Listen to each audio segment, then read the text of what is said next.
दहाड़ी के गांव में एक छोटे से घर में गरीब लड़की अपने बूढ़े माँ बाप के साथ रहती थी।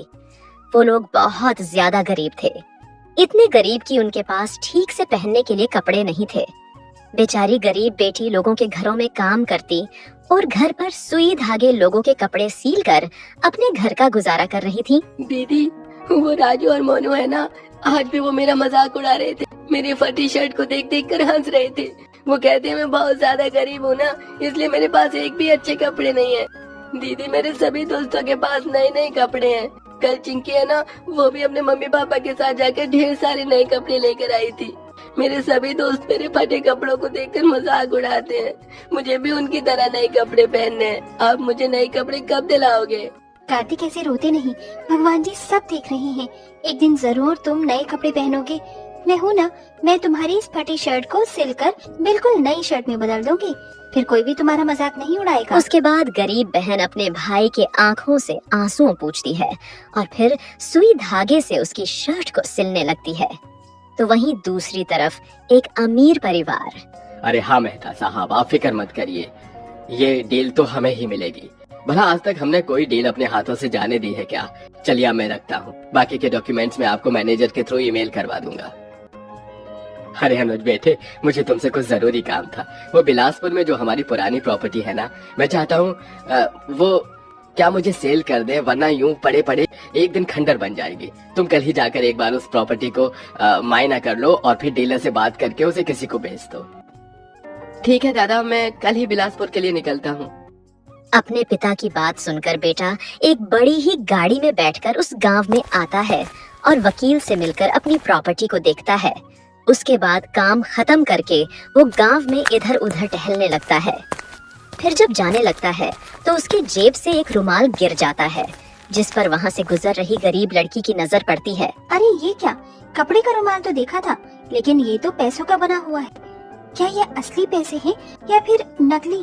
अरे भाई साहब सुनिए।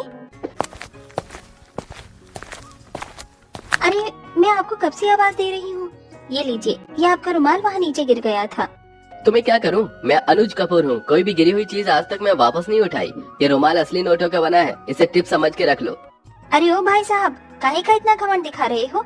ये रुमाल पैसों का बना हो या हीरे का, अगर हमारा नहीं है तो हमें नहीं चाहिए। पकड़ो इसे, इतना घमंड भी ठीक नहीं है। भगवान भी ना जाने किन किन को पैसे दे देते हैं। आए पड़े।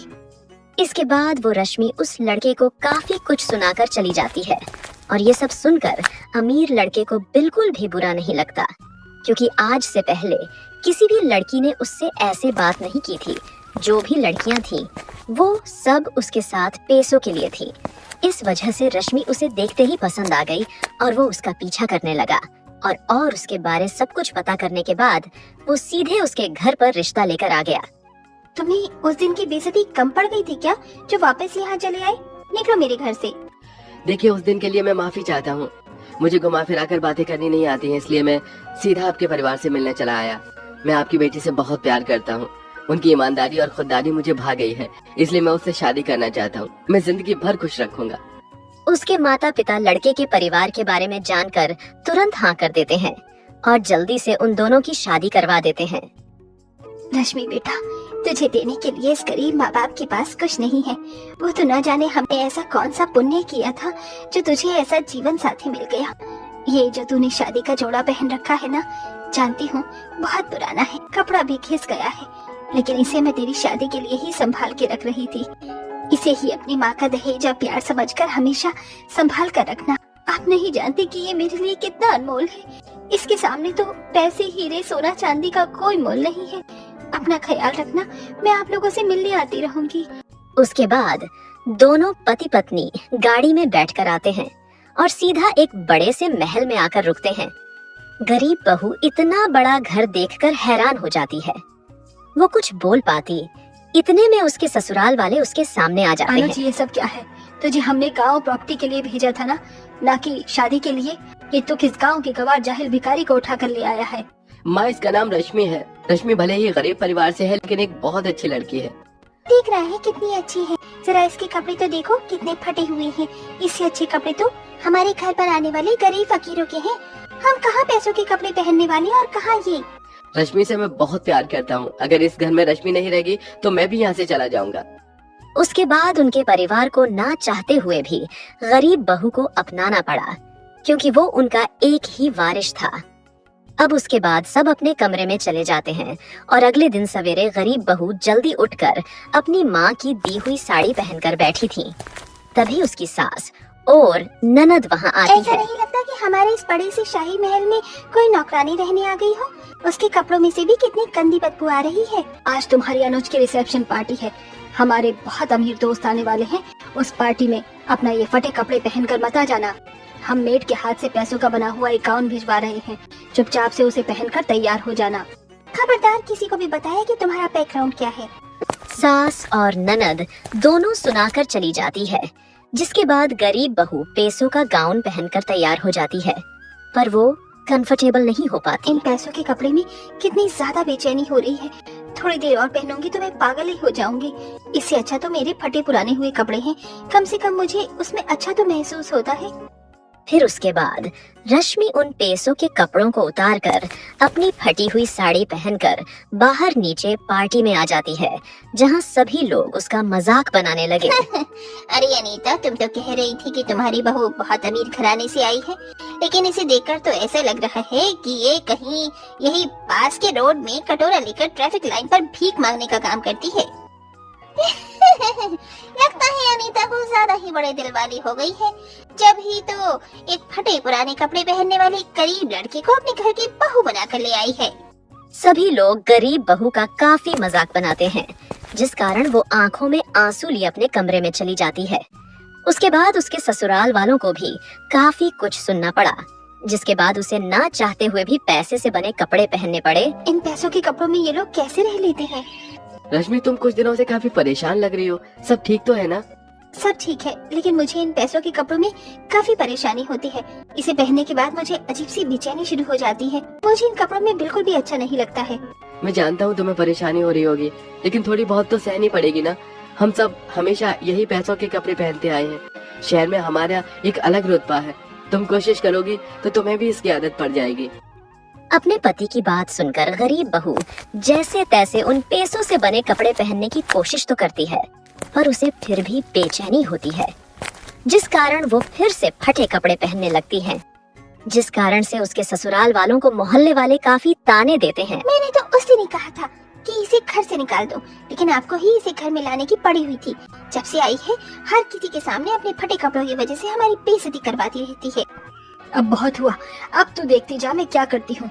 उसके बाद सास गुस्से से गरीब बहू के कमरे में जाती है और उसके सारे फटे कपड़े उठा कर लाती है। उसका शादी का जोड़ा भी सभी लाकर जलाने लगती है।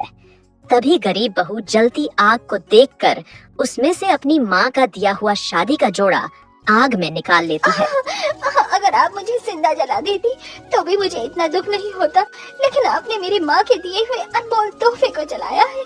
मैं आपको कभी माफ नहीं करूंगी। देख रही हूँ माँ, ये हमें माफ नहीं करेगी। अब तो इसे घर से ही निकालना होगा। सास और ननद दोनों मिलकर बहू को घर से निकालने लगते हैं। तभी उसका पति वहाँ पर आ जाता है। मैं ही पागल था जो आप लोगों का साथ दे रहा था। रश्मि को इतनी परेशानी में देखकर भी मैंने अपने परिवार की इज्जत को पहले रखा, लेकिन अब और नहीं। मैं रश्मि को अब और तकलीफ में नहीं देख सकता। अपनी माँ को इतना कहते हुए देखकर वो अपनी पत्नी को अपने साथ ले जाने लगता है। तभी उसकी माँ रोते हुए अपने बेटे को रोकने लगती है। तू ही तो इन सब चीजों का वारिस है, तू हमें छोड़कर नहीं जा सकता।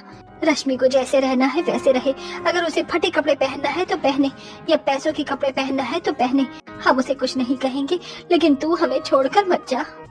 अपनी सास और ननद को माफी मांगते देख गरीब बहू उन्हें माफ कर देती है और उस दिन के बाद से वो अब अपने हिसाब से कपड़े पहनकर रहती है। जैसे तेरी हालत है, तुझे बिल्कुल भी खाली पेट नहीं रहना चाहिए। और यहाँ तूने 3 दिन से कुछ नहीं खाया है। घर में एक रोटी है, मैं वही तुझे देकर खिला देती हूँ। किशनपुर नाम के एक गांव में अनुज नाम का गरीब व्यक्ति अपने परिवार के साथ एक झोपड़ी में रहता था। अब बारिश की एक भी बूंद हमारे घर के अंदर नहीं आएगी। अनुज अब पूरी झोपड़ी एक तिरपाल बिछाकर नीचे आ जाता है। अब रात घनी हो जाती है। तभी अचानक से तेज बारिश और तूफान आना शुरू हो जाता है, जिस वजह से झोपड़ी पर बिछा तिरपाल उड़ जाता है और तप तप करके पानी अंदर गिरने लगता है।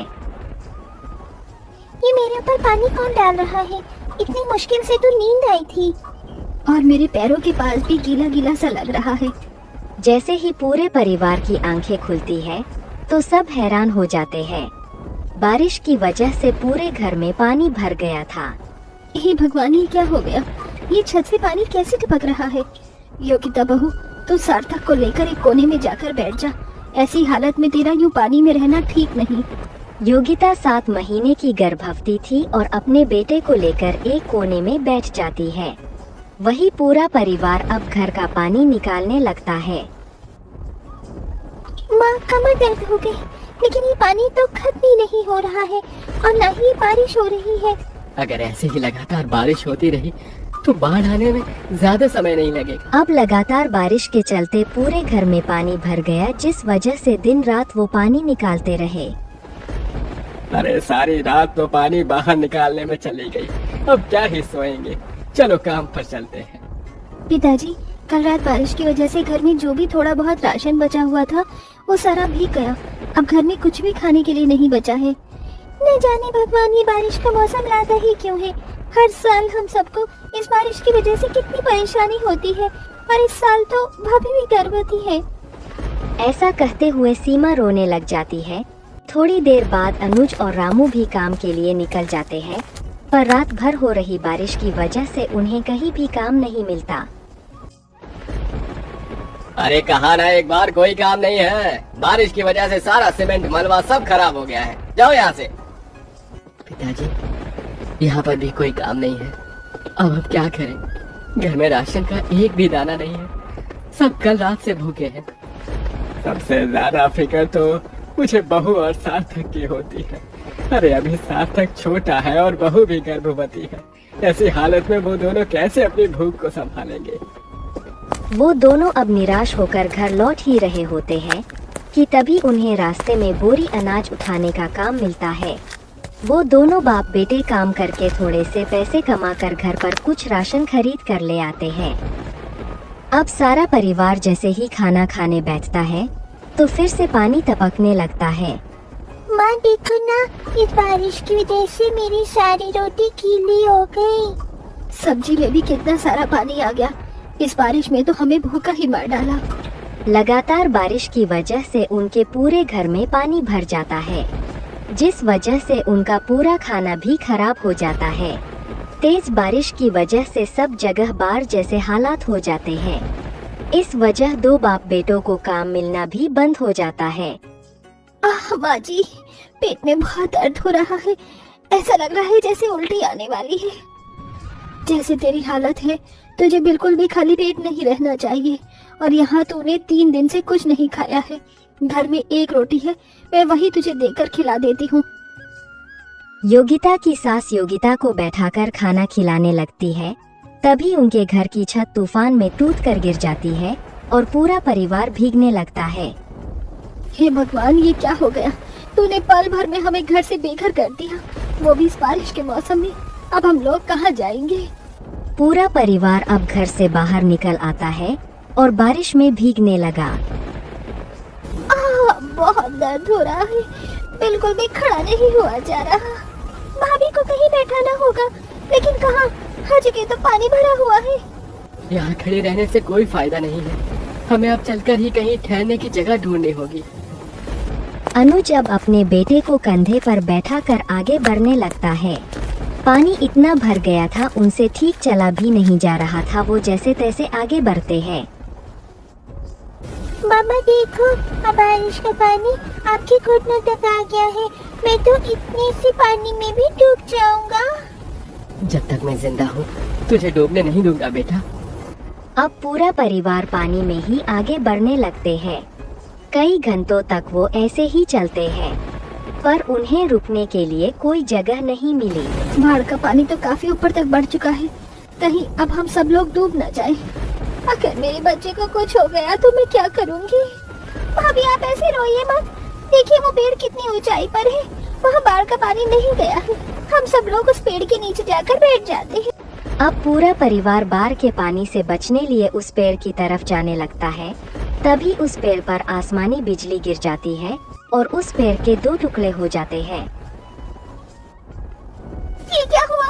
अच्छा हुआ हम उस पेड़ से ज्यादा करीब नहीं गए, वरना हम सब लोग उसी बिजली की वजह से मर जाते।